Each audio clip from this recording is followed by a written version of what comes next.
You skipped it, you dissed it, you said it's a bore. But what if that film's got a little bit more? What if I don't like it? What if it's bad? What if it's awkward or lazy or sad? But what if it's genius, a total surprise? What if it's gold when I open my eyes? We're watching the films you love to avoid. Now sit down and deal with your cinephile void. What if I don't like it? Let's give it a spin. You might hate it or love it. Let's dive right in.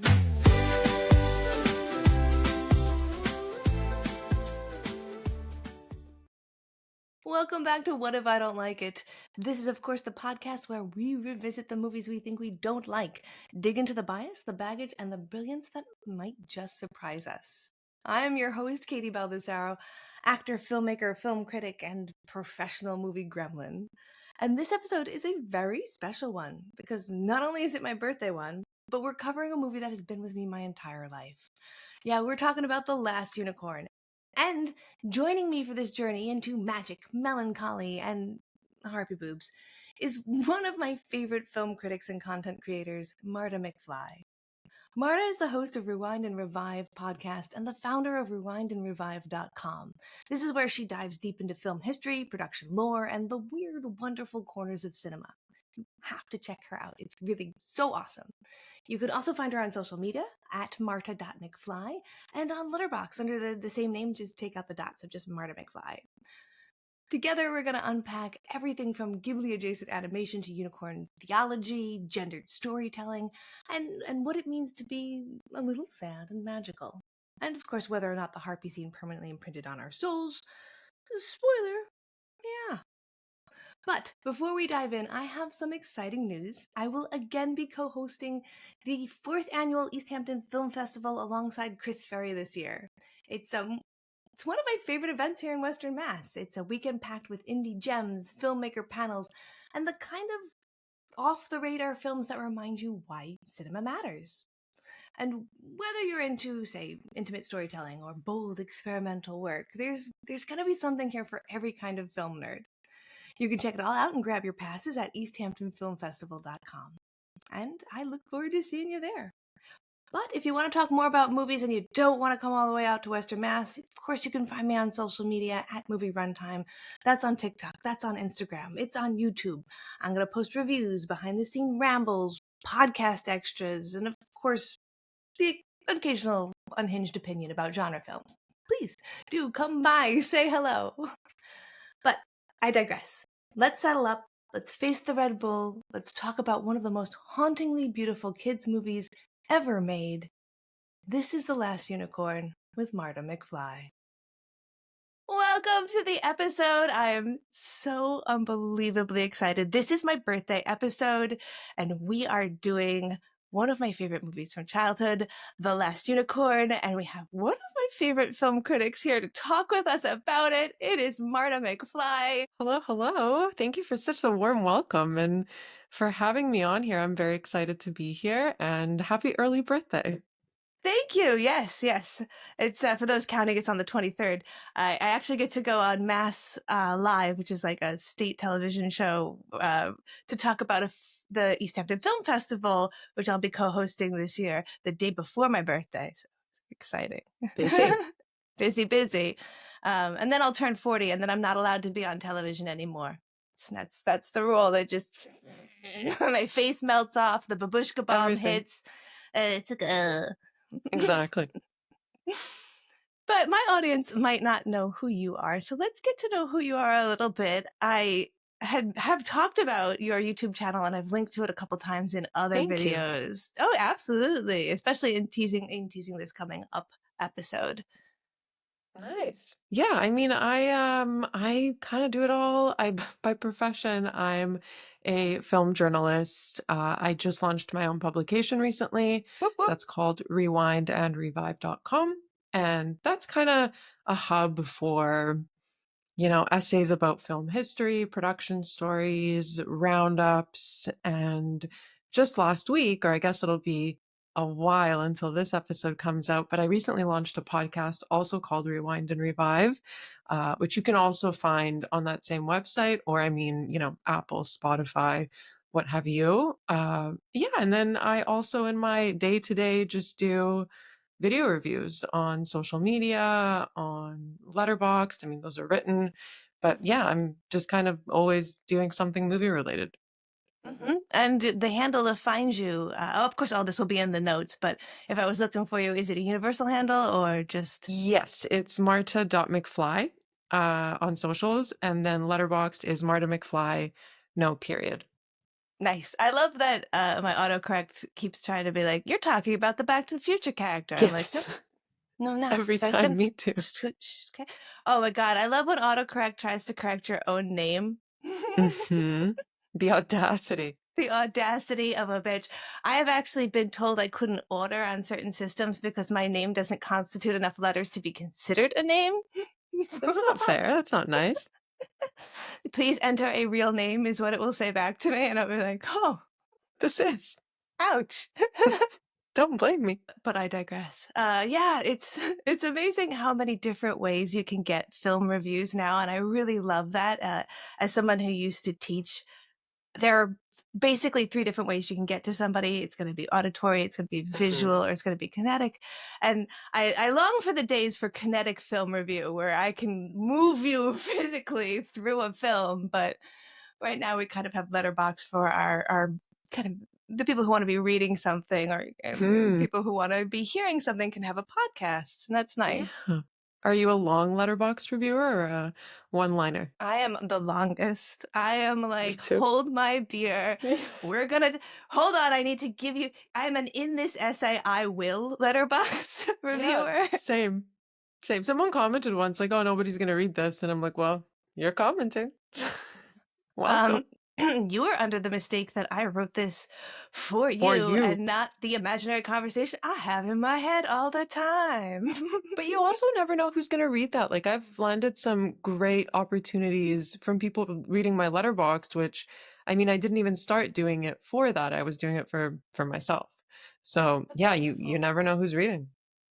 Plus, it gets you to practice your written skills, which are really important.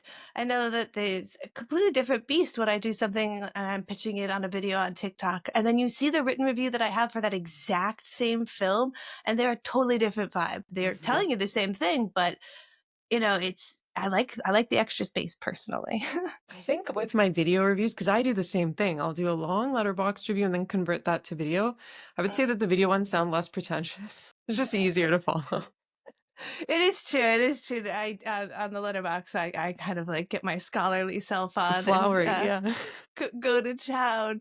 But also, I like to be flowery. I like to use those words. I like to move that part of my brain, and that's part of why I'm doing letterbox in the way that people do crosswords, so that they don't go senile. Like, Exactly. and writing it down makes you remember it way better. Yeah, absolutely. I mean, for the movies that I don't write any reviews about, those ones, you're right. I do remember them quicker or forget them quicker. I think I'm a letterbox one-liner if I hated the film. That's my way of being like, bitch, I don't even have time to review you. Yep. I think I even wrote that as my review once. Oh, wow. Yeah. Yeah. Yeah, that's how I do it. It's pretty performative. Some people they're little tryhards, and then there are the people who come by it so earnestly that you're like, why should I try when people like Jared, my last guest, exist? Like, you beautiful creature. I can't do the one-liners. It's not for me. Not even because I think I'm better than that. It's because I just can't think of anything like quippy enough. And I also think that I suffer from the belief that surely someone else has thought of this joke. I can't possibly be especially if it's a movie from like the 80s. Like, if I'm watching Burbs for the first time, which I did this year, there's no way I'm thinking of a joke that hasn't already been thought of for that film. Exactly. By the way, someone in this film is in the Burbs. Did you know that? No. I mean, everyone's in this film. So. I know, right? A little bit. The older father, when they finally get into the house in the Burbs, who has the like white bowl cut, is also the voice of the guy who's with Schmendrick when they first captured the unicorn. Who's first was Schmendrick? There's like Rook Oh or yeah, Rucker. yeah. It's like with the little eye patches and stuff like that. Wow. Yeah. Huh. Got a couple and then you also have the guy who did Boris Badenoff is in here too. So even our lower level characters are like, oh yeah, I know that guy. Yeah. Cool. Hiccuping. But as we continue on, before we get too into The Last Unicorn, I do want to ask you the questions that I ask every guest so that we can kind of get to know you a little bit better. And the first question here is going to be, what is the first movie you can remember seeing? The Wizard of Oz. Well, that's a common answer, which is so hilarious because I didn't see it until last year. Really? Yeah. I had it on VHS, and it was one of the first films that I remember, actually the first film I remember owning on VHS, and yeah, I would just watch it all the time. I was tiny, teeny tiny, and I loved it. Yeah, okay. Do you feel like that contributed to your love of cinema? Because there's a lot of like very big, epic uses of camera work in there. The transition to color from sepia. Maybe a little bit. I come from like a movie watching family that always emphasized, world cinema, older cinema. So I would say that as a whole. But I mean, I also have them to thank for The Wizard of Oz too. So yes, I guess so. Yeah. Yeah. I come from a family that makes it seem like I'm not American, which is very weird. Like they had a very big, like if it was too mainstream, no, don't let the kids get it. So like I did watch The Wizard of Oz. My parents thought it was too juvenile and silly and stupid, and she'll figure it out anyway. And it's fine. It just doesn't hit the same as an adult. It doesn't. I mean, I rewatched it, I can't remember when, but as an adult, and yeah, I didn't enjoy it as much as I did as a kid. I did watch Wicked though and feel like maybe this is what they're talking about. Like, oh, this must be what it was. I still haven't seen it. I still have to. I had no context. I hadn't even seen the production. I didn't even know any of the songs, so I just went in totally blind. It was. Tried your I enjoyed best. the hell out of it. When I miss something, boy, I miss it all the way. I love it. So, in a tangent here, a question I don't usually ask other people, what do you think is the first movie that you watched that inspired you to be a film critic or be involved in film on a certain level? It's going to be such a pretentious answer. Oh, go for it. I'm embarrassed. So, okay. So it was Pierrot Le Fou by Godard. Okay. Oh, that's a good choice. Yeah, but it also sparked like a French New Wave obsession with me in high school. Like that was the first sort of, which I also think is when you're getting into world cinema, that usually is the first place people will go to, French New Wave.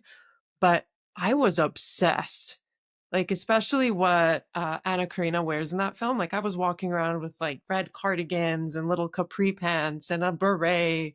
And then I just didn't stop with Godard. So yeah, Pierrot Le Fou. Love it. I love that So level of bad. pretension at that age. It's so horrible. good. I think Like, it where might do you be. get the balls for that? It might be a symptom of all film critics and filmmakers because it's a different flavor for each person, but it was like, yeah, I went hard on Beavis and Butthead or something like that. For me, is I went so hard on Italian horror films, like Zombie, Like Jaws? like Lucio Fulci. Okay, nice. Like I went hard on that and Cemetery Man. So Cemetery like Man. weird. Like I couldn't get enough for a Memento Mori story. And now that I look back at The Last Unicorn, it's like, oh yeah, no, that's I see where this started. Because that was a movie that is probably the second movie I ever saw. Because I'm told that the first movie I ever saw was The Fox and the Hound. Aw. I don't But remember also it. heartbreaking. That's two films that, I mean, you're made out of steel now. My family was much more into the like, let's fuck him up. Watership Down, Secret of Nim, Don Bluth, Rankin and Bass, no Disney. Yeah, I don't even know if I came from like a heavy, heavy Disney family. I guess when I was, a toddler, probably. Okay. Yeah. But my family really liked Ghibli movies a lot more. Oh, okay. Okay. Ghibli kind of comes into existence just after I am born, and I'm the last. So it's like we got to go a little bit older, and everybody's sort of taste sort of makes sense. I mean, I think my first Ghibli was Spirited Away, which came out in '01, right? Did And then after that, I started exploring more. But that was the first one that they showed me. I feel like technically this was my first Ghibli, as we'll get into. But my first Ghibli was Spirited Away as well. I had a fever of 102 as well, and somebody just put me in front of it. And I took a ton of Robitussin. It was magical. That's honestly a great movie to watch if you're sick, especially for the first time. It's so immersive. Forget about everything going on around you. And the actress who plays the lead in that voices also did the girl who crawls out of the well in The Ring. That's the same actress. I had no idea. Davy Chase. Very, very good range on that lady. She also played the younger sister in Donnie Darko. You're killing me with all this. I love this. I don't know any of this. I can't so ever good. forget it. Maybe I'll get on that pop culture Jeopardy. Yeah. Next question, though. What movie do you think you have seen more times than any other movie? Ooh. Usually it's a comfort watch. Yeah, probably. And I haven't seen it in years, so this is a really interesting answer. Pulp Fiction? Okay, yeah. I think so, because yeah, in my high school years and then college after, I watched a lot of Pulp Fiction, and now I couldn't tell you the last time that I watched it. Which is strange, probably because I watched it to death. I even watched it, get this, I watched it in chronological order too. Like I found somebody online. It's not as good. Yeah. No, it's but I've done shit like watch Lady Hawk with a different soundtrack just to see. It is not as good. You know, you got to look into the mouth of madness. So I appreciate that. Thank you. Did you like Tarantino a lot? I felt like I liked Tarantino a lot when I was younger. Like he was my gateway as well into world cinema just because of all the homages that he does. And I was like, this is so cool. I need to know all of this. Yeah, so for a while, I would say that time of my life, he was definitely one of my favorite filmmakers. And then I started exploring all the stuff that he rips off sometimes. And I like that more. So he's a really good sort of entry point, I would say, if you're trying to broaden your horizons and don't know where to start. Yeah, I think what I appreciated about, say, Tarantino versus an Aronofsky, and I love them both, is that Tarantino never pretends he's not ripping them off, and he will give you his like whole list of films. All he wants is for people to watch these films as well, so he can fucking talk to them about these films that he just wants people to watch. So he made a whole film to make you watch that other film. Or his podcast too, which is just about old movies. Yeah. Whereas like Aronofsky is kind of hoping that you didn't see that anime that he ripped off. Perfect Blue or even Paprika. There are scenes in Paprika that feel deeply reminiscent in Inception. Totally. But a lot of Americans don't really watch anime, so he gets away with it. Did you ever read the you can find it on the Internet Archive. It's in Japanese. You got to translate it to English, but Satoshi Kon's blog, and he has an entire blog post where he details the conversation with Aronofsky, and it was juicy. I have read it. Yeah. It is juicy. That's a good, like, it's 3 a.m. I could be sleeping, but instead, let me find somebody who's translated this. And if not, I can bother my sister and my friend Lori because they both speak Japanese. Their friend, what do I change you to? Yeah, and the last question is, if you could watch any movie at the end of this conversation, a movie that already exists, a movie that you have not even seen yet, or a movie that you wish you could make, it's now been added because Jared asked for a film that had gotten canceled from production and he wishes he could have pushed it into finalization. What movie would you watch? Oh, that's a tough one. Can I just tell you what I've planned to watch tonight? Absolutely. Or is that cheating? Well, tonight I'm watching Pasolini's Theorem for the first time. Okay, I've not heard or seen that. It's apparently, someone suggested it to me and they said it's a very me movie. Oh, I love when people do that. I'll let you know. But you and I have similar tastes, so probably if I like it, you will like it. The worst way you can tell me to see a movie is to tell me that it has a character in it that reminds you of me or is a me movie, I will wait decades before I will put that mirror up to my face. I'm immediate with it. Someone else just did it to me the other day, and the movie that they suggested ended up absolutely being a me movie. Really? I'm Oh, man. obsessed with it. Yeah, it's called That's Zero good. Grad. Put on my watch list. It is so good. Yeah? I feel like Scorsese must have done it when he did, or watched it when he saw After, or when he must have watched it when he did After Hours. There we go. Oh, say less. Mhm. It's You've really got good. me. Oh, I Yeah. love that. Now, I think I also get a lot of the reverse, which is people tell me, like, I saw a movie that I know you would fucking hate. And I'm like, oh, what does that mean about me? And then those are the ones that I have to see. Have So I to don't know watch. why I'm a mess that way. Like, I didn't even I watch love The it. Good Place. People said that I would, the computer Conquest? that knows, no, Good Place, the television show. I don't know this. Oh my God. Or So do I know it maybe if I saw like a poster? it's got Ted Danson and Kristen Bell in it, and I don't want to tell you too much about it because if you don't know the conceit, maybe don't Google too much about it. No, It's a I know okay. nothing about this. I'm going to ask you a question that I know you're going to answer yes to. Do you know No Exit by Jean-Paul Sartre? Yes. Okay, so it's a television show about these people who have died, and they're trying to navigate being in heaven. Mhm. And Oh. they like the personalities clash a lot. Okay. I see what And you're so going with. like there's an omnipresent like computer in the thing that talks to everybody and answers everyone's questions, and people are like, you're that computer, man, it totally makes me think of you. And the number of times people tell me that like a thing devoid of humanity reminds them of me is like Brutal. I know they mean I know a lot of trivia. I'm gonna check that out. That sounds like, yeah, something I would probably enjoy. It's very, very existential. And the Mm. writer on that wrote the adaptation of American fiction. Oh, So I think you will I'll really, check it really, out. really My like it. TV list is so long. I'm really slacking on my TV watching or show watching. So I'll get to it this year. Man, yeah, I'm all over the place. It's a good year for TV. It is with Mm. Severance and White Lotus and all of the different things and The Pit. I'm trying to Mhm. keep up with everybody. It's a lot. Not Just don't happening. sleep. Stop sleeping. I Drink watch all more. like my 7 movies a week too. Drink more Red Bull, which I is do. segueing into the movie. Red Bull is a drink that I have, like, if you knew me, you would know that my blood is mostly 90% Red Bull. It could be replaced pure Red Bull for Red Bull.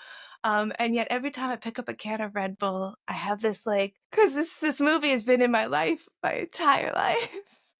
Do you know I paused the film when we first see the Red Bull? Or not even when we first see him, on first mention. And I was like, wait a minute. And then I started Googling the history of Red Bull, the drink, to see if Mm-hmm. there was a relation. There is Mm-hmm. not. There's not. No. The history of how they come up with the name of Red Bull is like unfulfilling. You want it to be like really cool, right? It's so not. Do you know it off the top of your head? I kind of remember it. No. Okay, so like the guy invents the energy drink because it's just an energy drink, and he's on a plane going to, I believe, China at the time, trying to think of something, and he's like, I know it needs to be a color and an animal. We'll keep it simple, and red is powerful, and bulls are powerful, so we'll call it Red Bull, and like that's all that it is. It's just, meh. Exactly. No wonder I didn't remember it. Yeah, it's not very memorable at all. No. So why have you never seen this movie until I asked you to see it? That's an excellent question. I've been asking myself that this whole entire week. I don't know how I haven't seen this. Like, the cover of the film is Mm-hmm. something I've definitely come across. It looked Mm-hmm. familiar, but I have no idea how this just completely, like, I just bypassed this into adulthood until now. Until right now, yeah. You did a Wizard of Oz. You're just like, no, a full-on miss. Yes. I don't know. It's weird, but I'm really happy that you got me to watch it because it did make its way onto my watch list about a year ago, and then I've just kept putting it off, and I'm perfect excuse. Did you have any prejudices going in? Any expectations about what it might be like? None. I Okay. avoid reading about anything until after.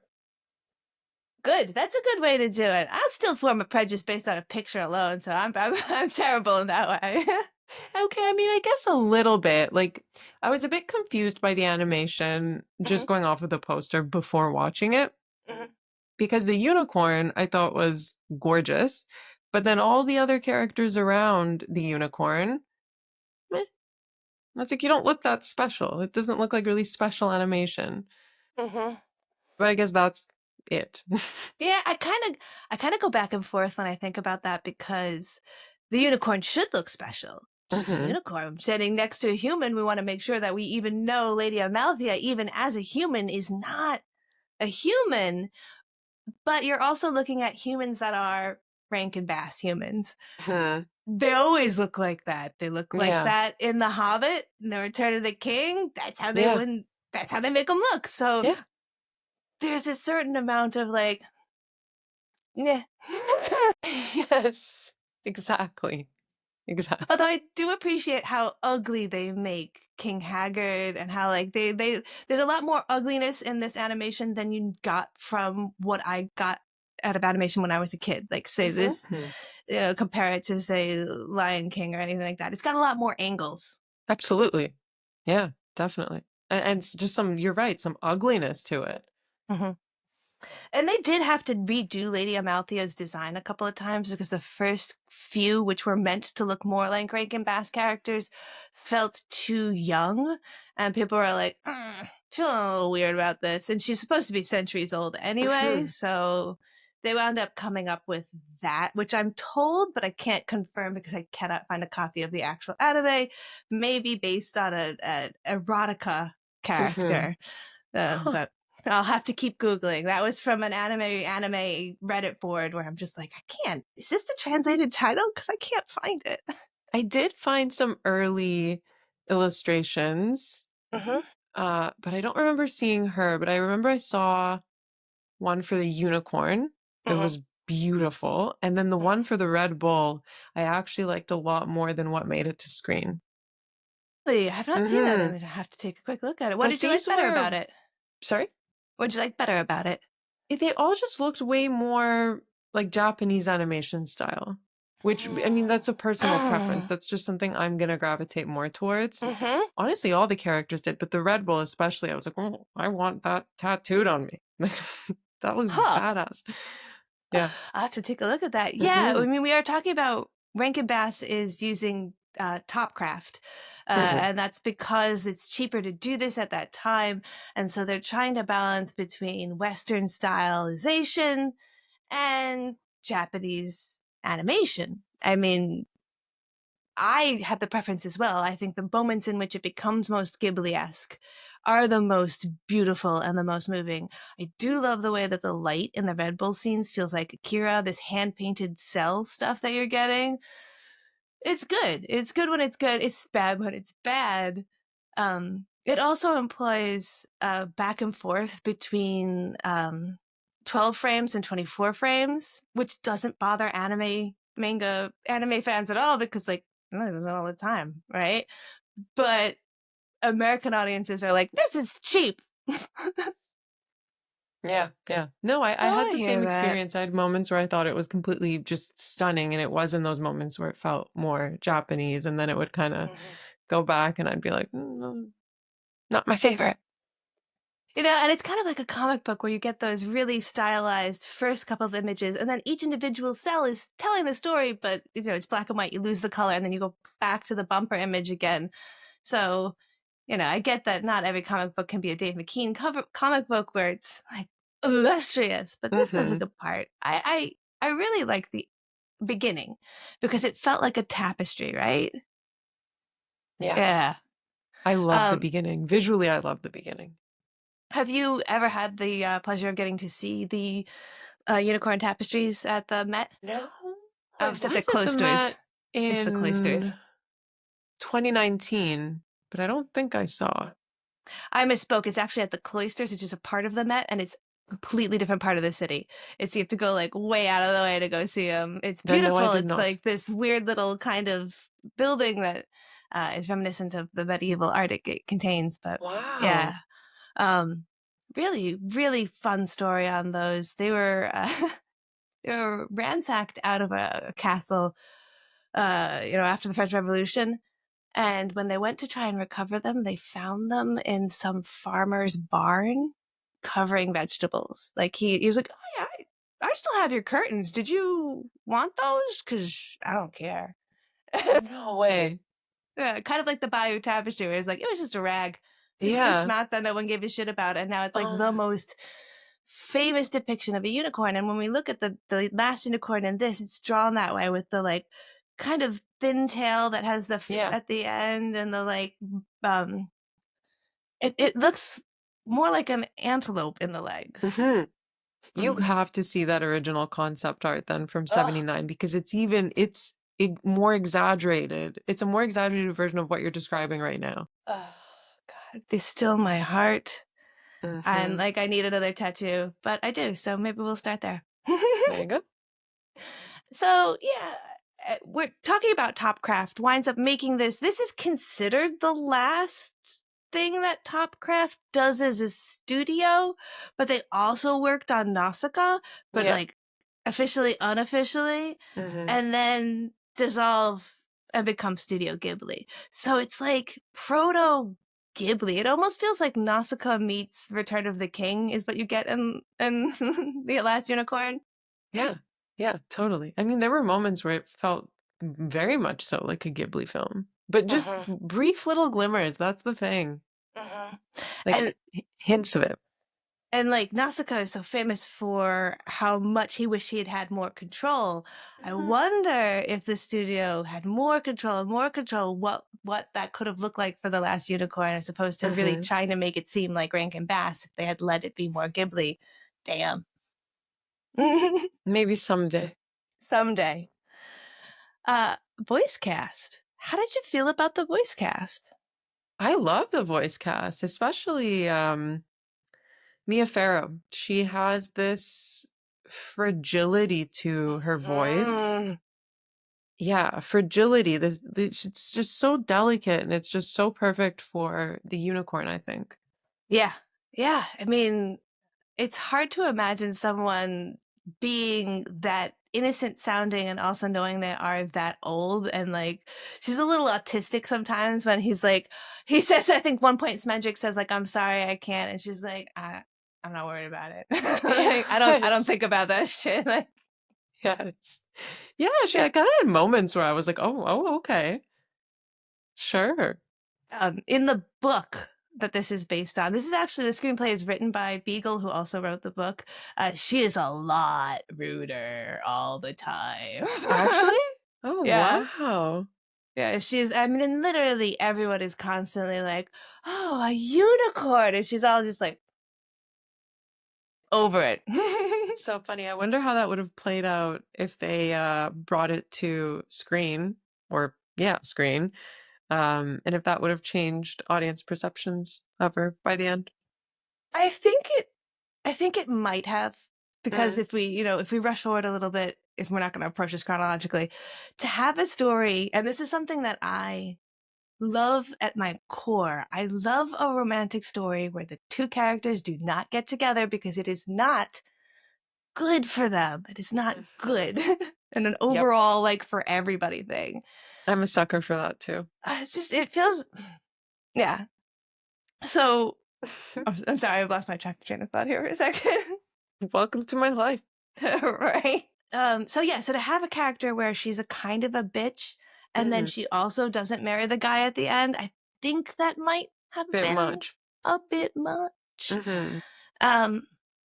You know, when I think about what this movie gets criticized for, I really go into the criticisms that I've listened to online, and I don't want to be so black and white about it, but it really, really feels like dudes feel one way about this movie and ladies feel one way about this movie. And it's like, if you wrote that character that way, I think ladies would get what was going on, and I think dudes would be like, what a frigid bitch, I hate this. Ah, I see where you just went with this. Yeah, I would agree with that. Because, ultimately we're going to put ourselves in the characters in the story, and they're going to Mhm. want to identify with Lear, the prince. And, we're going to want to identify with Amalthea, although really we should be identifying with Molly. Yes, I loved Molly. I think she was probably my favorite character. She is. And the older I get, the more I love her. And she gets a much fuller story in the book. And I understand that that gets cut here because it makes sense to cut it. And there are even some really great fan theories that if you take her story together, it becomes pretty clear that Molly is very likely King Haggard's actual daughter. How? In the in the book, she is the daughter of a very rich somebody, and she leaves because she was supposed to marry somebody she didn't love, but she winds up running away with the guy who we see her with when we first meet her, the famous thief. Hmm. And then we also see her talking about how once when she was younger, she waited for a unicorn to show to her, because when you were supposed to get married in that time period, you had to have a unicorn come and prove you were a virgin. And the unicorn never came because she had slept with the guy the night before. So she got screwed and kicked out of her marriage. And this is in a town called Hargate, which we don't see in the movie. It's just before the castle. And the town has been cursed uh, because the castle that we do see was built by a witch, and the king refused to pay her. He's such a cheap shit. He didn't pay her, so she cursed him, saying, like, your town Good will for be her. prosperous for the rest of eternity until a child born in it will be its downfall. And so Molly and the way that she would have left him would have been the downfall that caused, and the whole town, everybody stopped having children as well to make sure like this doesn't happen. Yeah. Which is how we get Prince Lear, because he winds up on somebody accidentally has a kid and like won't take care of it, and so the king takes him. And it also explains why Molly talks to King Haggard in a way like she doesn't give a shit that he's the king of fucking anything, and she's really familiar with him. So it's unproven, but an interesting theory. Interesting. And that's why she's so sad when she finally sees the unicorn the first time. Why do you come to me now? Because she needed her to come back then. That broke my heart. I think that was for me the most emotional moment. For me personally. For me, there are two scenes in this movie that get most people, and that's the scene that, like, okay, we're going to talk about it, and I'm going to try and not cry right now. That scene, I think anyone who pursues artistic endeavors is going to feel the actor who hasn't gotten the part yet, the writer who hasn't gotten their book to hit yet. Like, even the older you get, the more your hope dwindles that you'll ever succeed in that level. And then there's a certain point where even if you did succeed, you'd feel like Molly. You'd be so mad that you you didn't get to have this. It's so hard. That's honestly perfectly put. That I have nothing to add because yeah, that's exactly how I felt. And there's so much anger to her voice too. I can't remember who the actor is. It's I have it right here. She was fantastic. Like there's so much rage She's in her not even voice really that famous, which is kind of funny. I expected her to be way more famous. Um, because everybody else is. Everybody's everybody. She's oh god, I can't even find this. Is bothering me so bad. Hey, let's. I honestly could have found it so fast. I don't know why I'm letting you suffer. Hold on. Okay, I had it in my notes. Tammy Grimes. I knew it was Tammy, but I Ah, couldn't remember if the last name was like so Grimes. And like cool. she's not. I can't think of anything else she's been in that was like, oh yeah, I know that. And yet the way she freaking hits that line is Mhm. like, Angela Lansbury is in this, and you're like, wait, was that Angela Lansbury? And I'm like, no, she was Mama Fortuna. But like, oh, okay. Yeah. Yeah, I did know that too. No, but yeah, this monologue by Molly, it just happens to be both, or it's not even a monologue, it's like a sentence, but it happens to be both angry and mourning as well, Mm-hmm. Mm-hmm. which is a nice mix. And it also got me thinking, I mean, it became clear by the end of the film, but There's just so much sadness in the entire film where you could honestly pinpoint every single character in the film has felt a sort of sadness by the end. And they all make it very, very clear. Yeah. Yeah, this is not. I've heard people argue that this movie doesn't pitch itself for kids correctly. And I just feel like this is not made for kids. No.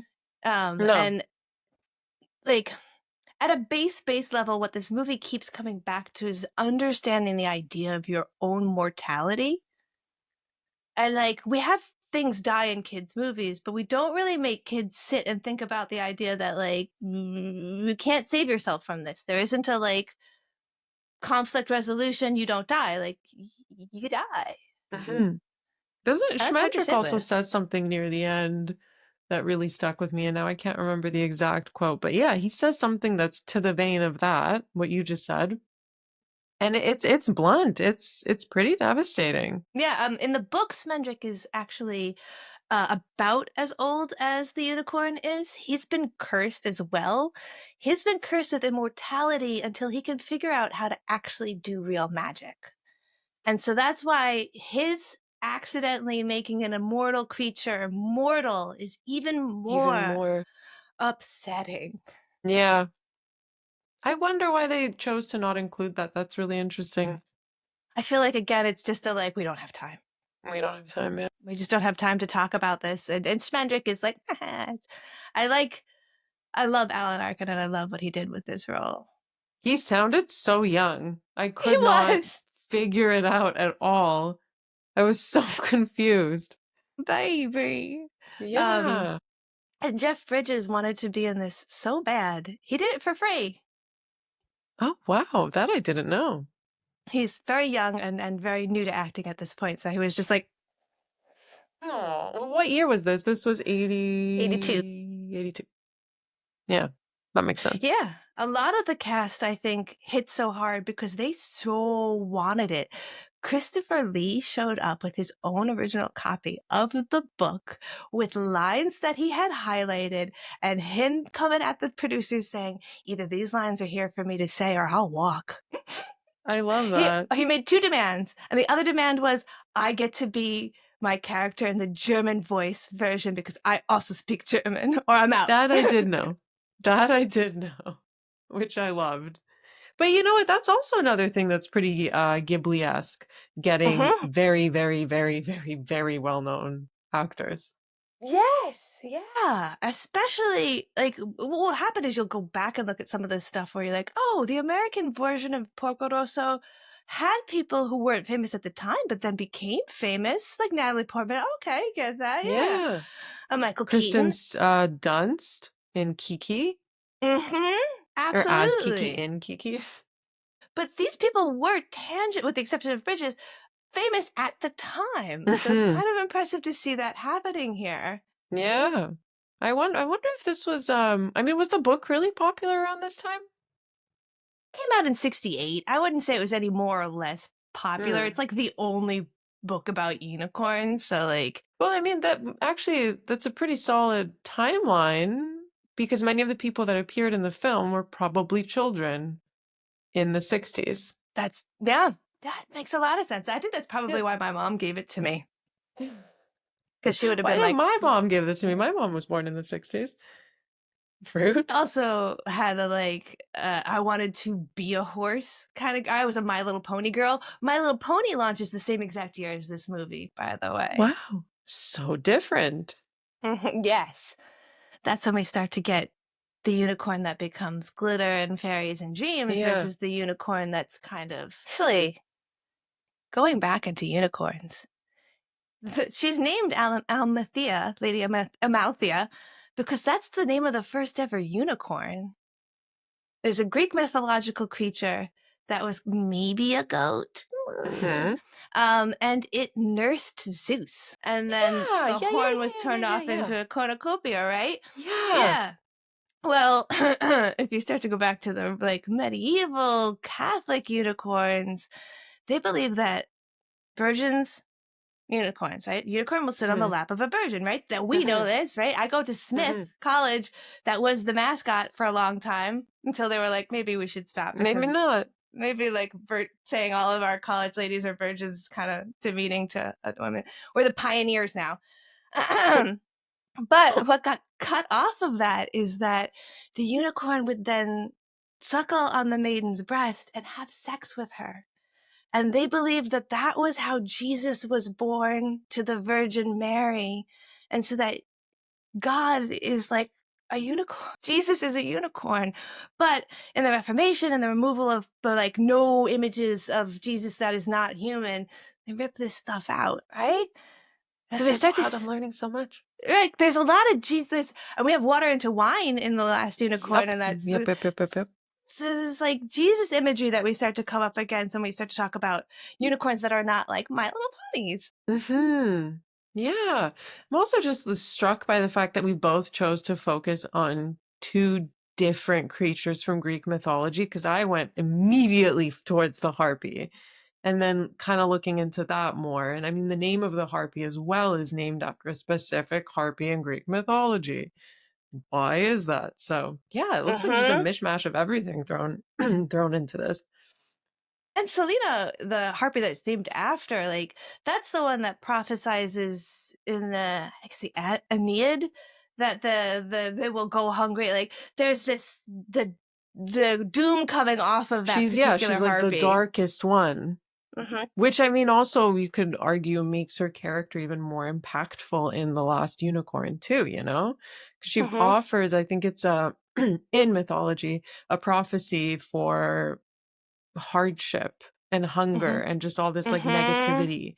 And I mean, that's kind of what we end up seeing happen with The Last Unicorn after they free the harpy, coincidentally. This was one of those scenes that as a kid scared the crap out of me, and a lot of people cite it as the scene they didn't like or the reason this movie traumatized them. And that's a lot of people are like, oh, it had the big boobs and it was so wow. I was a kid, I didn't need to see boobs. And I think that the addition of all the boobs in this movie, because there's also the boobs with the tree, is Yeah, I thought is those in were, part. I went for balls. Oh no, she's going for like a Phyllis Diller. Like that was supposed to be a lady. I have no idea. I thought those were balls. Either way, Still, I like. yeah, there you go. Very modern interpretations. Thank you. Still into it. Could have been a butt too. Oh, I love God. that. Now I'm gonna watch that again. Oh my god. So like, why is this scene here? It's not supposed to just scare me, and I think that it's because in the line when the harpy says to her, "We are sisters," or "We are two sisters of the same coin," Lady Amalthea, the unicorn, is melancholy and sad and represents that version of feminine purity, and the harpy is evil and rageful and bitchy, and those are the Madonna, the Virgin, and the whore. Those are the only two women we were allowed to be. Yeah. And so Yeah. I'm like, oh shit, is this a Madonna in a children's cartoon? It's really interesting that you bring that up, because then at the end, as they're leaving her, she tells Schmendrick, Unicorn tells Schmendrick, geez, I can't talk today, don't look at her, walk away, just don't look at her. So, wow, that even seems more powerful now with what you're saying. Don't feed into the rage of this woman scorned and this and it's very interesting as an audience for us to be like, well, we understand the unicorn. She's sad and she's caged. The harpy I'm scared of. She's sad and she's been caged for longer. Why won't we let that character be something that we feel empathetic towards as opposed to scared towards? And it's like just because there's boobs there. And I think that might be a threshold for where you start to lose the male viewer. Because I think as women, we can kind of feel like, oh yeah. And as men, they're just like, boobs. Yeah. But I mean, they're not, they were very sort of nature documentary boobs, you know what I mean? Like they weren't these big, plump. They were harpy boobs. Yeah, they were exactly the boobs you would expect I on a harpy. Yes. But it also makes it for me not all that inappropriate, you know, because they're harpy boobs. I don't know. Yeah. This is so much more eloquent in my mind. Yeah. Well, no, it's It's interesting that, like, again, as I started to look at criticism of this, the male viewer just kept getting to that point and then stopping and never asking why this is happening, why I might Hmm. be watching this. And maybe because it's a kid's, cartoon, they don't want to ask why, and I don't want Hmm. to be like broad about gender, but it does feel like the themes that are here, even though there are a lot of themes of mortality, there are also themes of what it means to be feminine. Because this character, like, when she's turned into the unicorn, that's the other scene, the lady, that's the other scene that I like. She's sitting there with Molly and they say, why would you do this to I wish you had let the Red Bull take me. Hmm. Because Yeah. she finally is in a body that feels like it's dying, and Molly knows the curse of what it is like to be a woman in a woman's body. Yeah. That was the other one for me too, that really just oof. And again with Molly. I think the older you get, the more you're going to relate to Molly. Mm-hmm. Abs- Absolutely. And so, like, I can see a viewer who's not into that not really kind of seeing, like, even the fact that she's in Mama Fortuna and they give her the fake horn, Hmm. like, that's that's putting on makeup. Every woman has put on fake things to appear what they actually are, feminine. And Yep. that even true, I think, I wonder how this hits for people who are trans women watching this movie probably have an experience that I don't, but is worthwhile. Yeah, absolutely. There was one really good review I saw in Letterboxd with a trans slant, an argument made for it. It's near the top. You'll find it quite quickly. I Mm-hmm. can't remember who wrote it. I wish I did, but it's definitely worth the read. Mm-hmm. Yeah, and so I like that this is high fantasy and medieval fantasy that is also approaching feminine Hmm. stories. Like, Yeah. uh, are there other examples of that that you can think of? I mean, you could argue that Mommy Fortuna is the opposite of the unicorn, like complete flip side. You Mm-hmm. know, you have the unicorn, the symbol of all this like grace and purity, and then this Mm-hmm. witch is just corrupted and grotesque and ultimately commodifying just wonder, you know? I don't Mm-hmm. know if that answers your question really, but that's the only one that I could really think of. Also just trying to Mm-hmm. commercialize vanity and entertainment for gain. There's almost a capitalistic slant on the Yeah. concept of being a unicorn here. And the idea of fame versus infamy, where Mama Mhm. Fortuna is just as happy to be immortal in name alone for the worst thing ever that some a witch has ever done, and Haggard as well. This, like, I don't care as long as I live on. Even the stupid thief. He's like, I don't care if these stories about me aren't true. I just want stories to live on about me. And, like, Mhm. ooh, that's a social media feeling right there. Yeah. Yeah. Absolutely. Haggard also really just stuck out to me the most. Like his story to me was tragic too, which is interesting because he's such an angry character and you shouldn't like him. But I kind of had like this bizarre soft spot for him, if that makes sense. Hmm. Did you feel Yeah, that way too? I think the older you get as well, because there's this. When was the last time that I felt happy? Is a question you can ask yourself as an adult, and if you ask yourself that question for 10 seconds, you can relate to the character of King Haggard. Absolutely. Yeah. Did you hear about that theory that I can't remember if I asked you this off mic. I don't think I did. The theory that Haggard was once a unicorn himself? Oh no! So that's the rabbit hole I went down. So it was pretty much this, I don't know if there's any truth to it, but that he was once a unicorn and that's why he's so obsessed with them. But he went to that stage where he's forgotten that he was one, right? So his obsession feels personal and he's not drawn to their magic, but he's more so drawn to mourning this part of himself that he lost. And that could even be interpreted in the first scene where he meets Amalthea, where he says, I know you. And it reads more like recognition than it does anything else. If you look at it through that lens, and maybe through her, he sees what he once had in himself. And now he's this empty, hollow shell trying to recapture what once was. And ultimately, when he gets thrown into the water, spoiler, So I guess it doesn't Spoiler matter. alert. Yeah, it doesn't matter. We're gonna do it. That's kind of like a full circle moment of another unicorn ending up in the water. Yeah, and he's so happy when it's happening too. He laughs as he is Mhm. dying, and that Christopher Lee could only laugh that way. And his beard, I have always wondered why his beard was reminiscent of the hair on the bottom of the Yep. unicorn's feet. So I think there's some truth to that. I love this Me. idea. I Yeah. love Molly's his daughter. He's a unicorn. We're writing this story. I don't care what people say. I love this version of ours.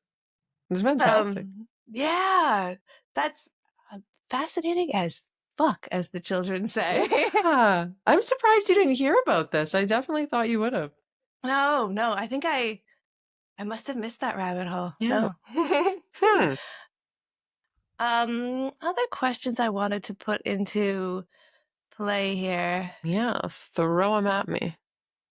Had so many, like I went so out of order. I know. We just started. Just going to absolute town. I'm sure there's more. Oh, yes, I wanted to talk about Lord of the Rings because watching this now, having done so much Lord of the Rings work this year, because we did every single one of them for the movie night extravaganza. We talked to special effects people about them. This movie makes me think of Lord of the Rings in that the Last Unicorn is kind of like the One Ring.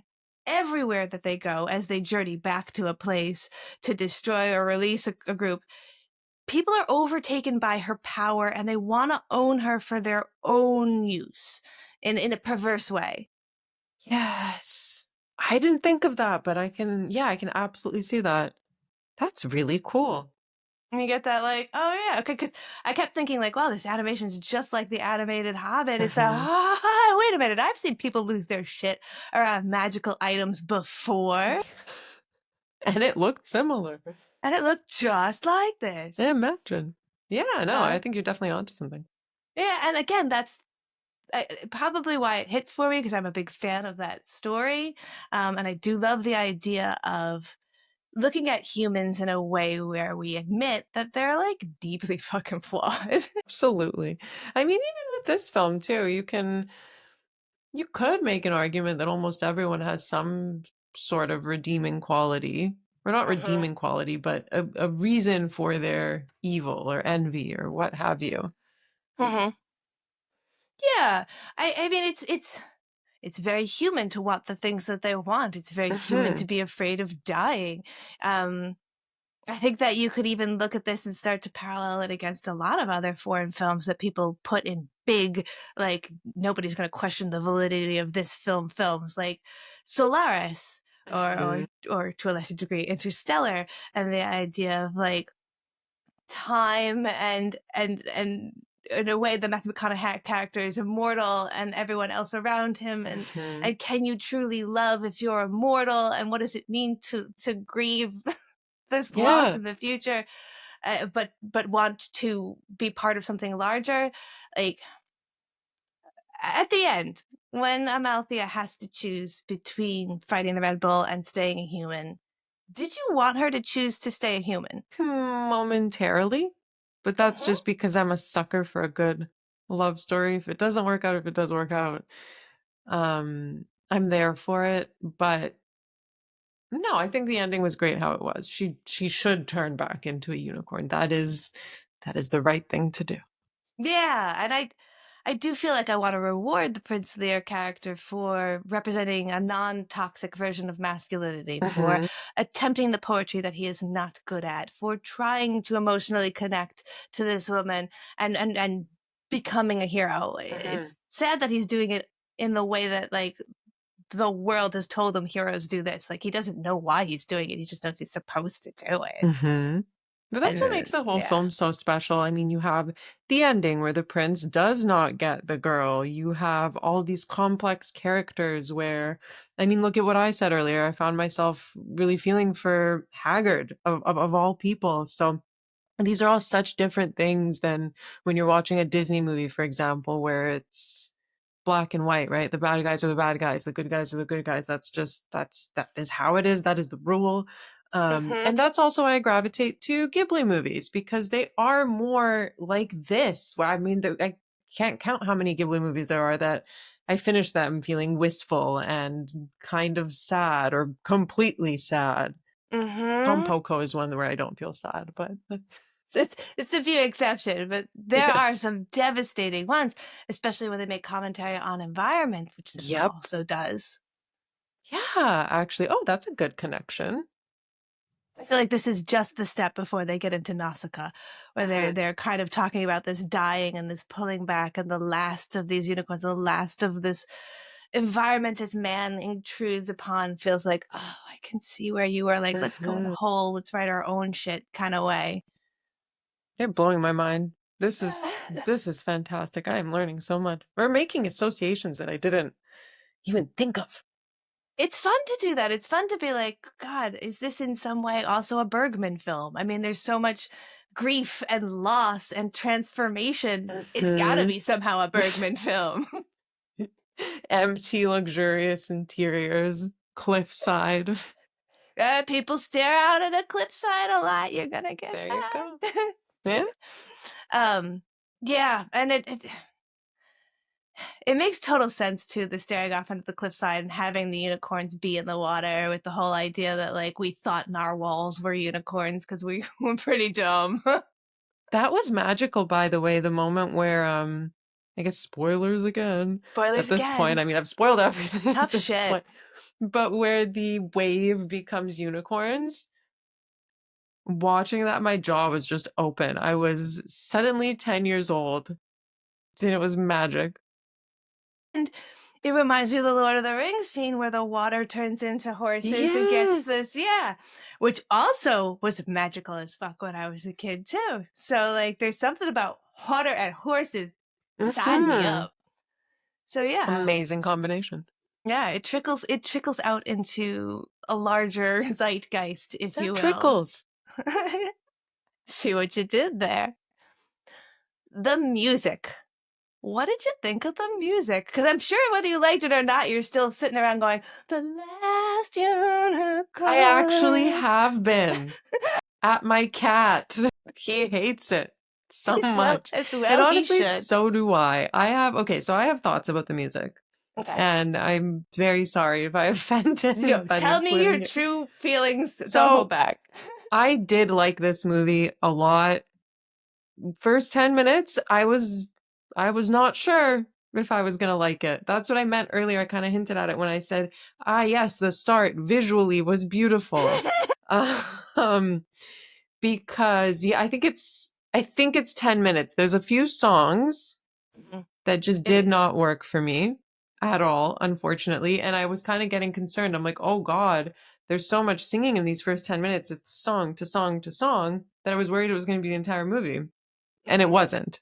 Yes. I would say, I think it's just, there's not much singing in the second half. There's music, but with no vocals. And that worked for me. That I was fine with. But it was just at the start, like the song with the butterfly was what, the third maybe? Yeah, so up until that, or until that finished, that's when I was like, I don't know about this. What about you? I think my feeling with Rankin Bass is always, I forgot there was singing. Just always like, oh, my brain edited that out.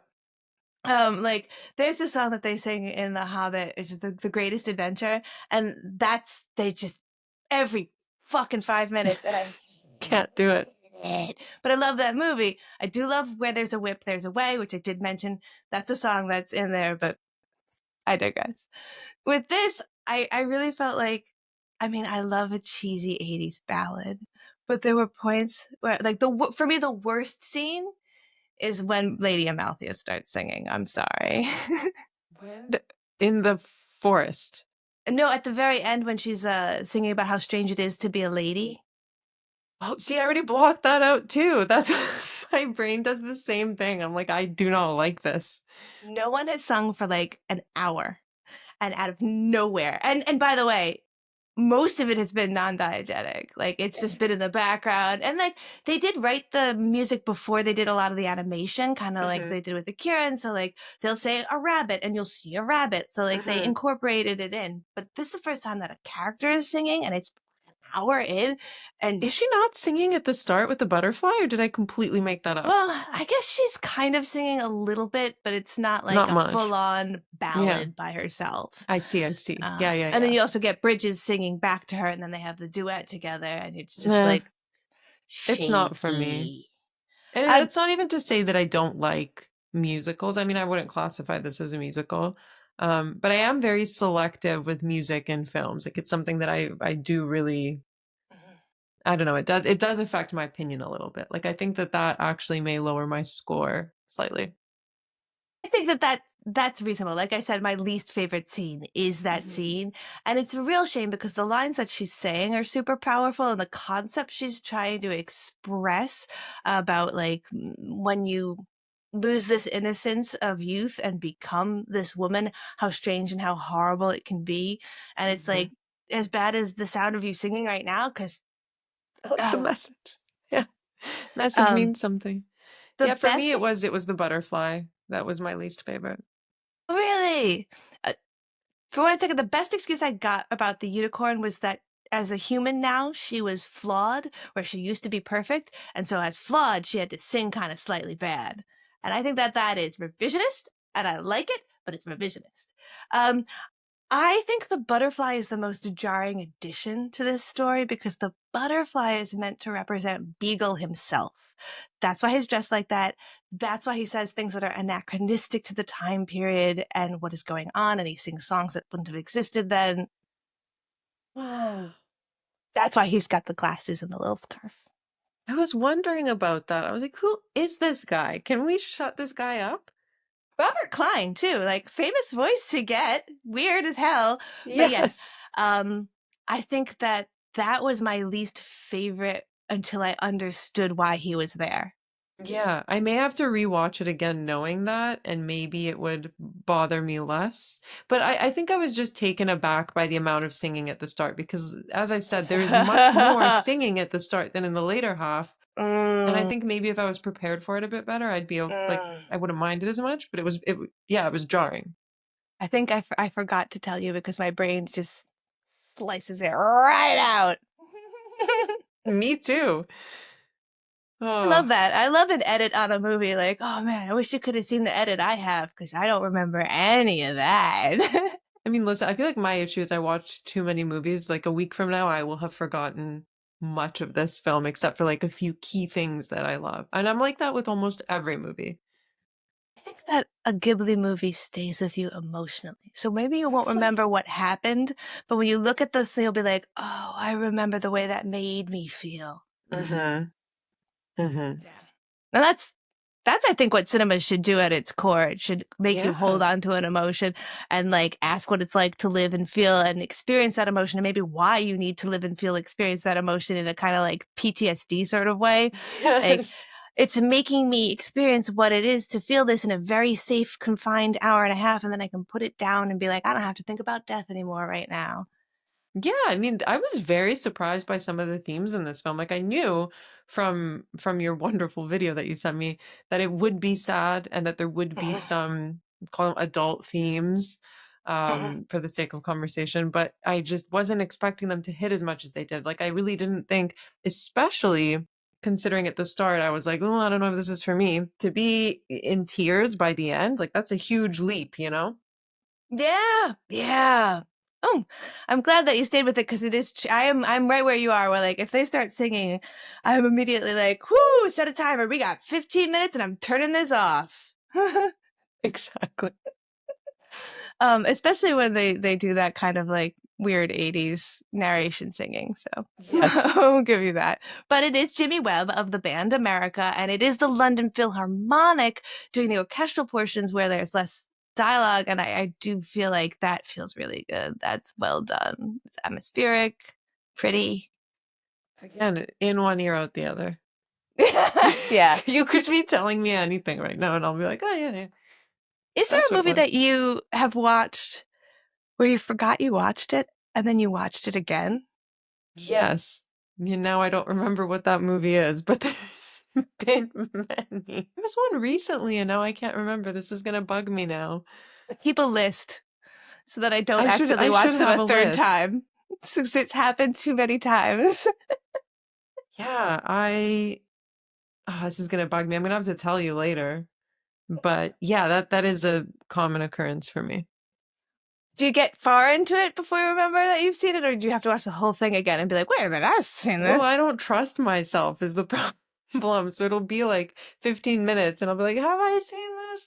I don't know. And then usually I'll keep kind of second guessing myself and we get to the 45-minute mark and then I'll be like, yes, I've seen this. The worst for me was I did stand-in on a horror movie that didn't have a title at the time. And it was like big actors, it's pretty good, whatever. I stood in for the lead. I didn't go to see it. I didn't care what it was. Like 6 years later, I'm watching it on television. I get 45 minutes in, and then I go, I'm in this. I know how it ends. What film is it? Can you share? I will have to put it in the omissions because I've already forgotten the name of it again. I did a TikTok on it because the day that I watched it, I was doing a movie runtime and I was watching it. I was like, guys, the movie I picked, I didn't pick it because I'm in it. And I actually did a scene where you could see the back of my head because I needed an extra for that. And I have the bright pink hair. So like, I feel like I vaguely remember this video. It's a religious horror movie too. Starring the guy who was in The Watchmen, who played the guy with the little smiley face pin. Great story, kid. Great story. Also in Grey's Anatomy. Fell in love with I Katherine never watched Heigl's Grey's character. Anatomy. Oh, that's a hole to fall into. When you fall into that. I watch Grey's Anatomy so that I learn actual medical stuff. I pause. Everything. I get my degree that way. That for me, it was House. Probably wildly inaccurate, but I went through, it was during COVID, I watched a lot of House. I don't know why. You gotta get on the pit. My sister is a former ER nurse, and she's like diagnosing the patients as we watch the episode. That's how accurate the information that they're giving out. She's like, that's the output? Oh, that guy has gone. He's measles. Oh, he's already dead. Like, oh shit, it's as real as it could possibly be for what it is like to be a nurse right now or doctor right now at an ER. I'll be real with you. I wasn't gonna watch The Pit. I'm usually not very keen on medical dramas, save for I guess House, apparently. But it's this one, The Pit. It's not like Grey's Anatomy. It's not that sort of soapy. No, not. It's got a little soap. It's got like a little drama in it, and then it gets a little melodramatic at like episode 4, but it pulls itself back. They coined a new term for it today, and my sister sent me an article. I think it was like Entertainment Weekly. It's being called competence porn. Television shows where it is so accurate to what it is depicting that people want to watch it for the feeling of how competent it is. Oh, okay. Competency porn. Yeah. See, that's not something that bothers me much in movies. Does it bother you? Like if something isn't exactly how it should be in real life, it doesn't really bother me. Like I just had a conversation with somebody recently who really hated The Brutalist because I think their friend is an architect and that friend told them that it's just completely inaccurate and blah, blah, blah. And there are so many reasons to hate The Brutalist. Pick a bigger one. It's boring as fuck in like 5 hours. You went with that one? But the score.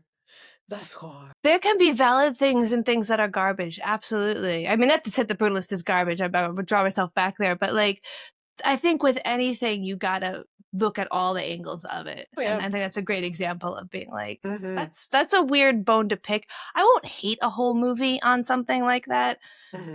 But as a fencer, I'm often in trouble because it's never depicted correctly. Like they're never even holding the right weapon. They're never using it correctly. It's like super upsetting. So like, yeah, I do get kind of upset when it's, I guess it also depends what it is. Like if it's a big deal, if it's a small deal, if the whole movie revolves around it, if it's a small detail. Situational. I try not to get too upset about small details, but then I did get really upset with that Charmin commercial where they were knitting a quilt. The commercial had to be fixed because so many knitters wrote in to complain that you don't knit a quilt, so they fixed the animation for the commercial. Ooh. Boy. Boy. So, as we're kind of pulling towards the end here, is there anything you want to cover before we get into the final questions? Anything you feel like we might not have talked about? Let me skim my notes that I didn't even look at. She said to a person with 5 pages of notes she barely looked at. No, just trying to keep ourselves on goal here. I did want to talk about the budget here for a Sure. second.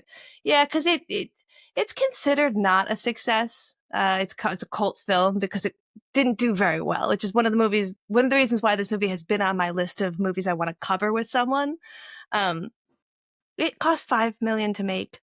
It made $7 million. It's not the worst animation of 1982. Do you know Rock and Rule? No. It's a really weird movie with like anthropomorphized farm animals trying to stop a demon from destroying the earth in the future. Starring Lou Reed What? and Debbie Harry What? and Iggy Pop. No. Iggy Pop? And Iggy Pop. It's better than heavy metal, but it's in the genre of maybe What that is it kind of called? like One more time? Rock and Rule. It kind of reminded me a lot of the animation from last All Dogs Go to Heaven, which is another film that I absolutely adore. So it's like a Bluethy kind of film. This is movie blowing my mind. Sorry, go on. No worries. That movie I will give you a warning for because as I send you to go watch it, it cost $8 million to make and it made $500,000. That's how little people like that movie. This is Rock and Rule? Yes, Rock and Rule. It does have singing in it. That's why it's got Debbie Harry, Lou Reed, and Iggy Pop. So I would assume. But these are all artists that I really like. That sing. Yeah. Yes, that sing. So, maybe I'd be okay with this one. I still think you should look into The Mouth of Madness on that one. I think it's worth your time to be like, what? Sure. This is excellent. Same year, though, we're talking about Animation 82. So almost the same budget. Secret of Nim, $7 million grosses $14 million. Dark Crystal, $25 million grosses $41 million. Heavy Metal, $9 million grosses $20 million. Most of these are making double their budget, even though that's not really that much money. Like E.T. also came out that year and made like $800 million on like a $7 million budget. Let me double check that. E.T. had a $10 million budget. So like it didn't do terribly, but apparently like that's enough to be like cast it into the annals of don't even talk about it. How do you feel about box office? It's not something I really pay a lot of attention to. I'll be honest with you.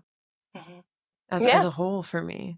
I'm paying attention to it more now, I guess, with modern releases, but it's not something I really think about when it comes to older films, unless it's something I'm specifically researching for a claim I'm trying to make, you know? Absolutely. I think I try and look at it more now as a filmmaker to justify how much stuff costs nowadays. To be like a hand-painted cell animation costs $8 million. And on this show, I like to put everything in terms of Dusk Till Dawns. So that's less. That's 2.2 times the Dusk Till Dawn. Like, and they had to use cardboard vampires.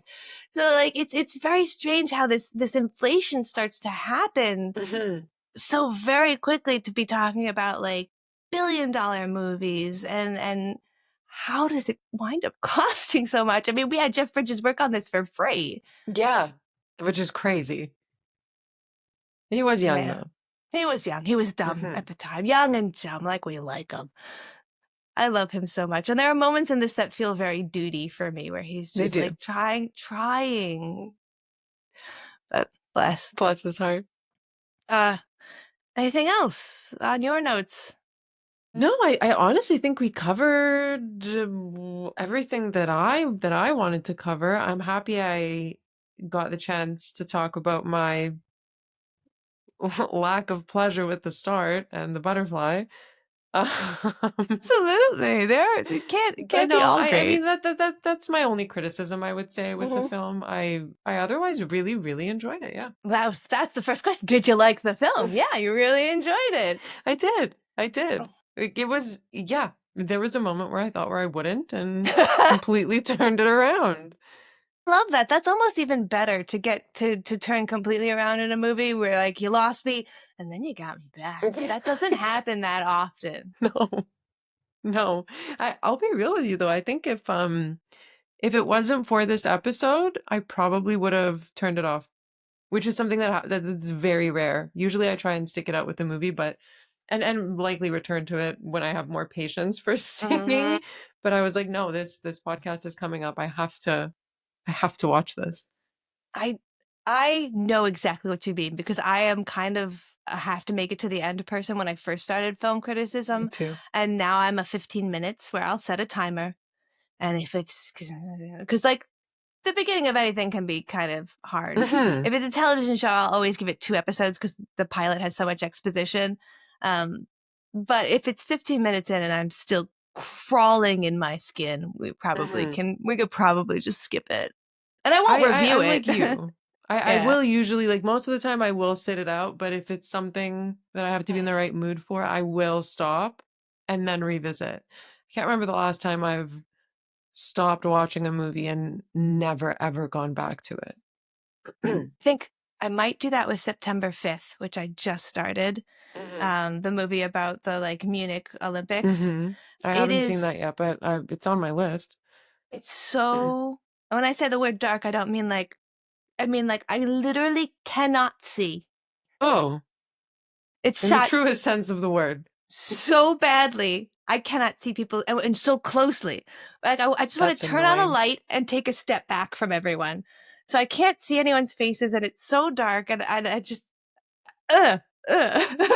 That's sound design for me. Sometimes, like if the music is loud in a movie, but you can't hear people talking, like that drives me. That's my pet peeve. That's a good one too. Yeah, Yeah. it's weird to be like to say like I noticed the sound design or the lighting was too bad to keep watching. Makes us sound like real persnickety pains in the asses, but when you get to like 5,000 movies in, you start to notice this shit. Yeah. Yeah. Next question. Would you recommend this movie to other people? And if not, or if so, any caveats? I would. I would give warnings for the singing. And I think I would probably pick my audience. Like I don't think I would tell the dudiest dudes I know, hey, go watch The Last Unicorn, you know?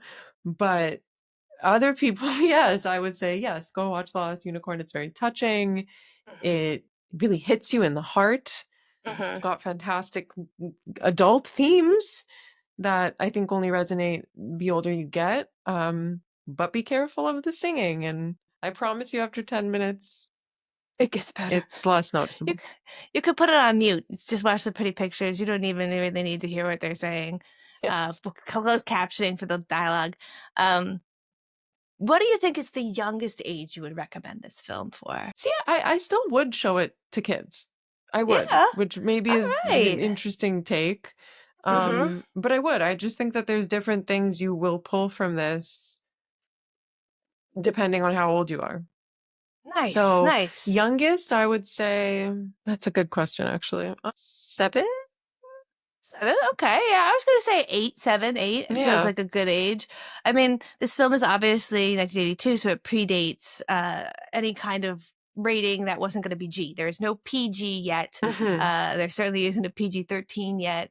And I don't think it gets to PG-13 by any means of the word PG-13. But I might give it a PG, whereas it is technically rated G on the box. Yeah. Yeah.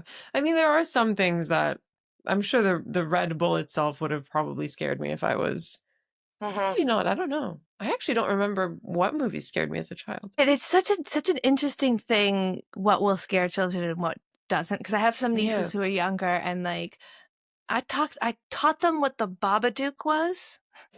No. Because they gave me a piece of chalk and I accidentally drew the Babadook. It happened. I don't like to lie to kids, and so I explained what the Babadook was, and they were just like fascinated. fascinated. See, I don't know, like what I was afraid of when I was 7, that I don't remember. The first character that I remember truly traumatizing me was Bob from Twin Peaks.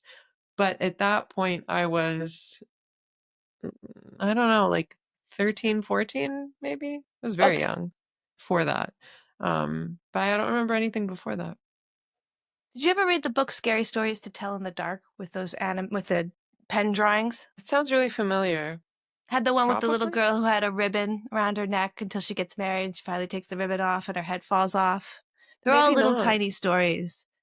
No. Um, I'm not sure if they made them out of the United States very much, but it's kind of like a phenomenon for kids in the 80s here, where we were given these books that were supposed to be like goosebumpy kid stories, and the animations were, the drawings were unhinged.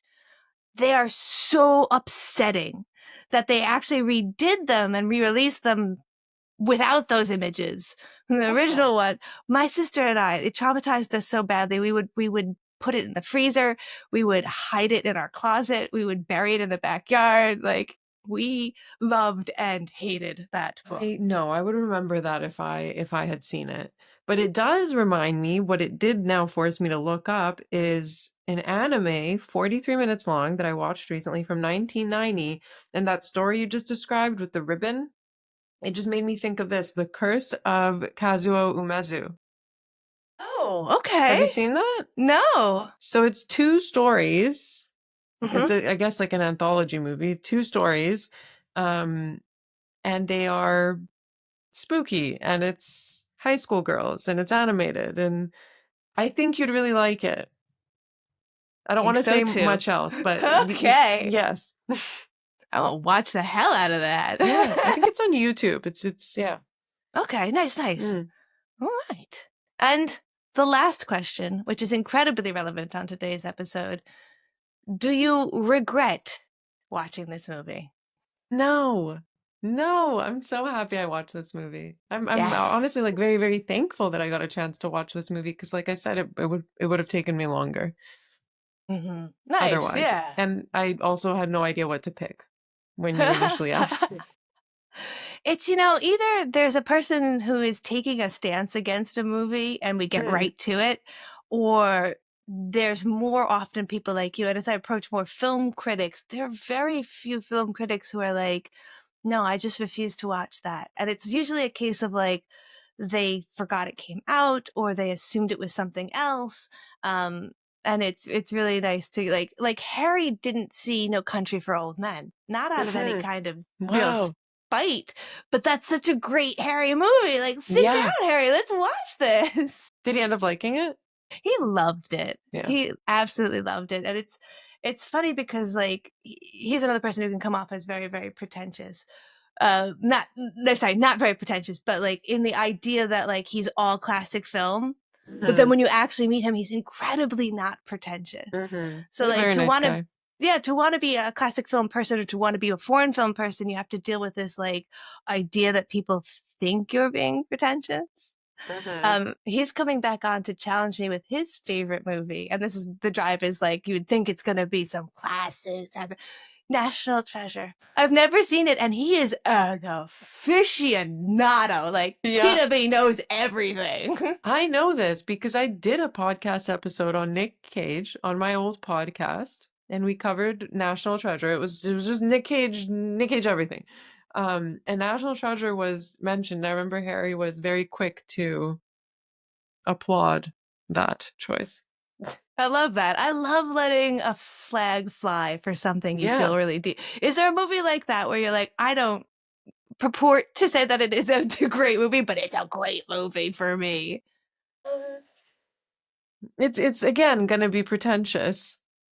No, you have to pick your most favorite, least pretentious movie.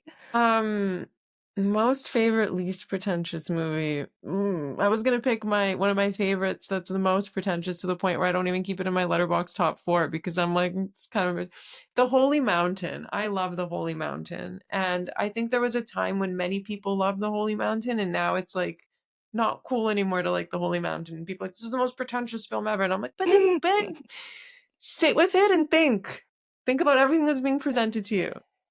Is that the one with the guy? It's kind of like the scene from Mad Max where the guy's got the burger head on backwards on a horse. Is that how it opens? You're thinking of El El Topo. Topo, I think. Yeah. Not thinking of El Topo. Sorry. Yeah. Same filmmaker, though. So you're Because if you had to ask me what's close. the most pretentious film I've ever seen, I would say El Topo. I told you. I told you. Another movie that I love that I don't talk about online. I mean, I would actually, I have written about it and I would write about it again, but I mean, on short form social media, I avoid it. Love Exposure. Oh, I don't know this one. It's very long and it is dubbed a, actually, I'll give you the Letterboxd log line because I don't want to muck Ooh. it up. I know how that I feels. love this movie. On paper, it sounds like it shouldn't work, but it absolutely does. The story of a teenage boy named Yu who falls for Yoko, a girl he runs into while working as an upskirt photographer in an offshoot of the porn industry. As he attempts to woo her, no, his attempts to woo her are complicated by a spot of cross-dressing, which convinces Yoko that she is a lesbian, alliances with kung fu and crime, and a constant struggle with the guilt that's a legacy of his Catholic upbringing. It would have to be a long film. That's a lot of shit. Yeah. And it's 237 minutes, and it just sounds bonkers. But I love that film. I really do. All right. Also on the list. I got a whole list of shit to watch now. You'll have to let me know what you think about that one. It's a special film, a strange film, and one that if I spoke about in a video online, I'd probably get flagged for like a million different things. There's always one or two where you're like, we're just, I can't talk to you about why I love heavy metal. It's just the movie I get. I really love that. And that is kind of the way The Last Unicorn is for me. It's a special movie. It's strange and it's not everyone's cup of tea, but it is definitely my cup of tea and it influences the way I look at other films in the Mm, genre, which makes it worth your time. And those kind of movies, you definitely have to crib them and tell people to watch them. And yeah, you put a little asterisk on it like, hey, it's long. You know, I think that anytime somebody says to me, hey, something is long, I want to say, approach it like it's a television series because you'll watch 15 episodes of The Pit in a row. So just stop it at an hour, come back later. yeah. It's It's not not. an ideal thing for me, but I will do it. It's not what the filmmaker wanted from you. So sometimes I will say, if I'm in an emotional state because the movie has got me there, I will keep going, even though I'm like, oh, it's just sort of time I go to Me last bed. time. Yeah, I just gotta stay up and watch this. So, yeah, yeah, it's not as bad as watching 2001: A Space Odyssey on a cracked iPhone. Oh, no. Oh. That actually happened with one of the guests on Movie Night Extravaganza. It was the only device that they had to watch 2001 on, and so that's how it happened. That's honestly very sad. Like that makes me sad. It makes me a little sad, but I also do have a kind of a little spiteful edge to me where I like to know that that's such a heavy, weighty movie, and there's probably some film bro somewhere who heard that and like got his knickers in a twist. And there's a part of me that's like, yeah, screw the man. I love it. Uh, Yeah, like I sometimes want to get an old Mickey television, like with the mhm. whole setup, and that's how I'm gonna watch all my movies from now on. I mean, there's some movies where I think it would actually work better that way.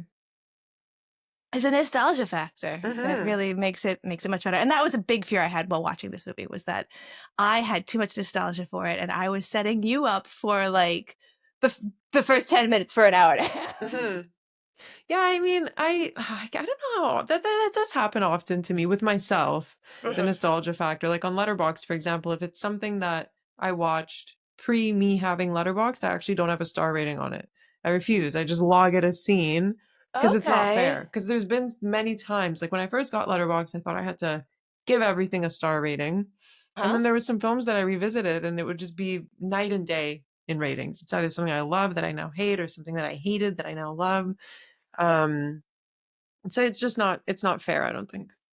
I do that sometimes with certain films. I'll give you a review or I'll talk about it, but I won't give a star. Mhm. It's Also, just my too much. thoughts change all the time with star ratings. I always say, don't take my star ratings too seriously. I think that that's a really valid thing that I wish a lot more people had to take into consideration. Like, read the review. Don't just look at the number. It's, sometimes movies will have like all fives and all ones. What does that Mhm. tell you? Thanks. Yeah, this has been really, really awesome. And I could keep talking to you forever.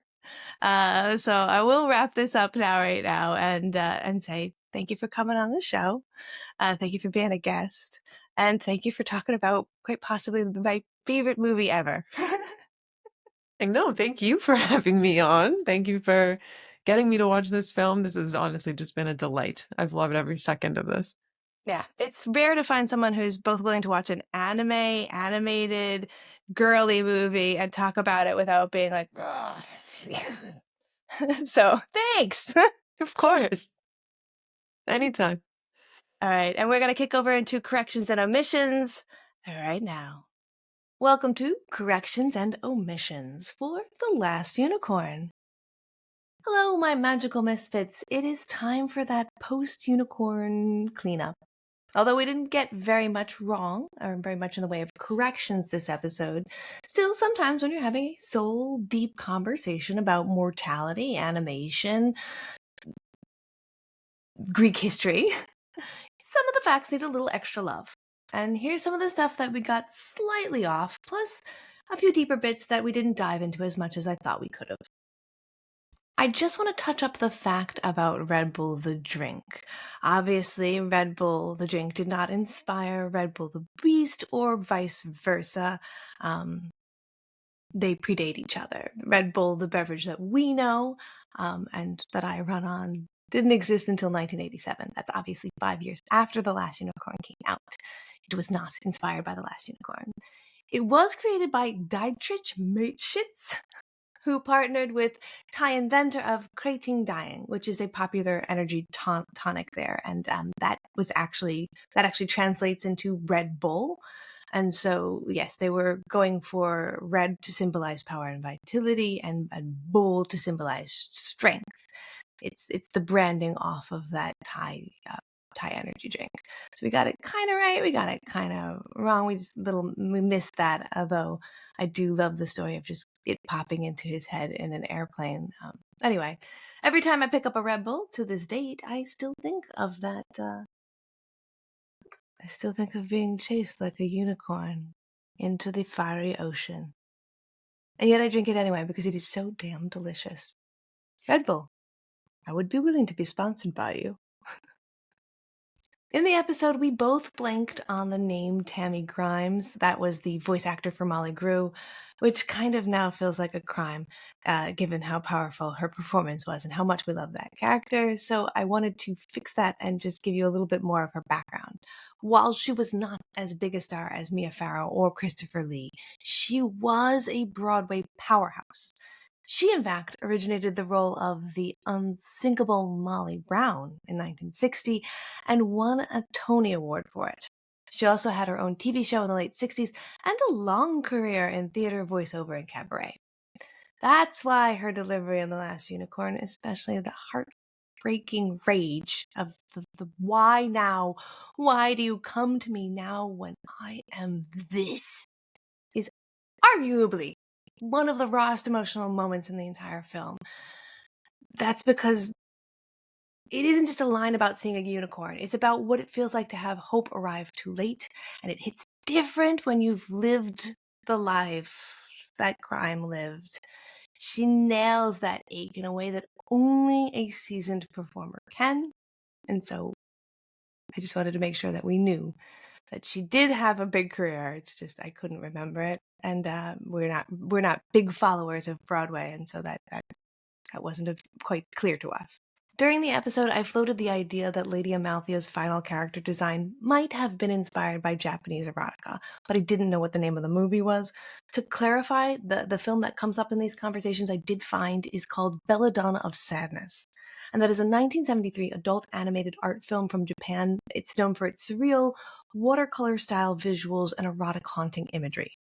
While, of course, there is no official statement confirming a direct influence, there are definite aesthetic parallels. Belladonna of Sadness was released less than a decade before The Last Unicorn, and both films share a certain ethereal, tragic femininity in how their central characters are framed. They have long, flowing forms, stylized expressions, and a deliberate use of stillness in the animation. So, while I can't say for sure that Amalthea's design was based on Belladonna, it is absolutely a plausible artistic reference point, especially considering the film's international cult status among animators and illustrators at the time. I did check in with Marta, and she has seen this film. I, at this point in time, have not yet seen it in full. I am going to watch it after I finish editing this episode.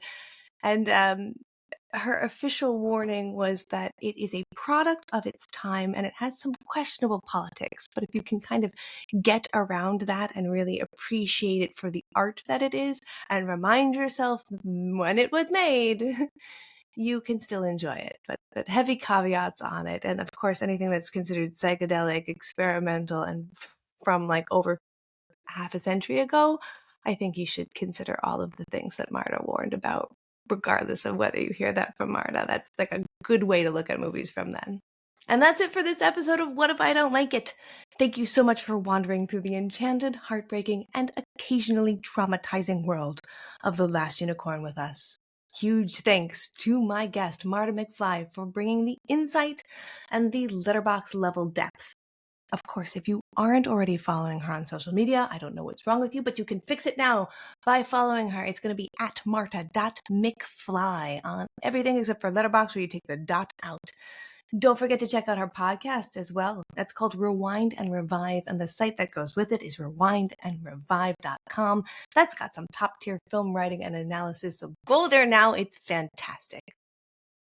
Of course, today we talked about everything from Ghibli-adjacent animation choices, mythological deep cuts, harpy boobs, capitalism, and the sad beauty of stories where people don't get what they want, but they still grow.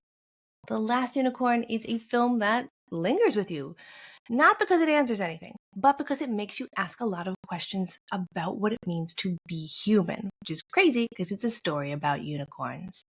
So I hope that it stuck with you for as long as it did with me. I'm 40 now, and I'm still loving and learning things about this film. And one more thing before I go, just a little reminder. For the second year in a row, I will be co-hosting along with Chris Ferry the 4th annual Hampton Film Festival right here in Western Massachusetts. It's one of my favorite film community events out here. You got indie gems, up-and-coming directors, Q&As that actually go deep, and the kind of stuff that you'll be bragging to see before it hits the wider world. Frankly, it's where I met a friend, Christian Banda, last year and saw his film. I really can't stress enough. You're going to meet new people and see new cinema. It's really amazing. Head to easthamptonfilmfestival.com for the lineup and to grab your passes. As always, you can find me on social media at MovieRuntime. That's going to be on TikTok, Instagram, YouTube, Blue Sky, the whole thing. I'll post movie reviews there, reactions, bonus podcast clips, in-depth thoughts, trivia, all kinds of stuff. Please do check it out. It's much more consumable, bite-sized stuff than this larger podcast form. As always, thank you so much for listening. Please feel free to leave a review if you're feeling generous, subscribe if you have not, and maybe share the show with your favorite sad magical creature. Until next time, watch bravely, feel everything, and don't wait too long for the unicorn to show up.